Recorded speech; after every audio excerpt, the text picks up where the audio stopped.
జై కాశీ. కాశీలో రెండో రోజు ప్రయాణం అండి. ఇదేందనుకుంటున్నారా? బేల్పూరి చేస్తున్నానండి రైల్లోను.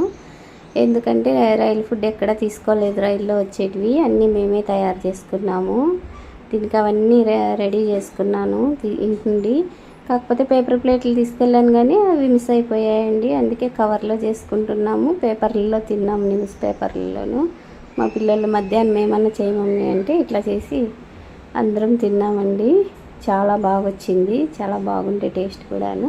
మీరు కూడా ఇతరు ఎప్పుడన్నా అట్లా ప్రయాణం అనుకున్నప్పుడు ఇట్లాంటివన్నీ ప్లాన్ చేసుకొని వెళ్ళండి. రైల్లో తీసుకోకుండా మనం ఇంటి ఫుడ్డే చేసుకుంటే చాలా బాగుంటుంది. ఎందుకంటే బేల్పూరి రైల్లో ఎక్కువ తింటారు, ఎక్కువ వస్తాయి కూడా. అవి చూసిన వెంటనే పిల్లలు కావాలంటారు. అలా కాకుండా మనమే ఇలా తయారు చేసుకున్నాం అనుకో చాలా బాగుంటుంది, రుచి కూడా ఉంటుంది, మనం చేసుకున్నామన్న ఒక ఫీల్ కూడా ఉంటుంది. థ్యాంక్ యూ అండి.